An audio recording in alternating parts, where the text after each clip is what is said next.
Hi, today I want to talk about helping as anxiety management. So, helping is how you avoid fear. You already know this intellectually, so I'm not going to help to explain it slowly. Helping is not a virtue, it is a reaction. And the reason that this is hard to hear is not because it's false, it's because it lands too close to where your behaviour actually comes from. When you help, something in you settles. When you imagine not helping, something in you tightens. The difference is not morality, it's regulation. Most people never look past that feeling. They call it conscience, they call it care, they give it a whole load of names. They even call it responsibility. And because the language is flattering, they never question the mechanism underneath. But mechanisms don't care what you call them.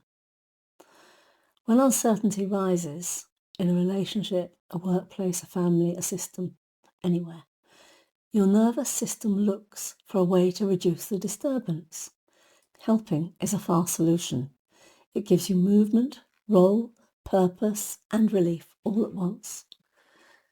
That relief is the reward, not the outcome, not the improvement, not the other person's growth. The reward is that you feel calmer. This is why helping escalates when nothing changes. This is why you help harder when it stops working. This is why stopping feels wrong, even when continuing is clearly harmful. You're not responding to need. You are responding to your own intolerance of uncertainty. And that's the part that most people refuse to face. Because once you see it, you lose a cherished identity. The idea that you help because you're good. Helping doesn't prove goodness. It proves that your system found a way to quiet itself. It proves that your system cannot cope with uncertainty. It proves that your system collapses when it can't solve problems. So, here's the next implication, the one people really resist. Helping does not remove pressure from a system. It relocates it. When you step in, you take pressure that does not belong to you. You absorb consequences that were meant to land elsewhere.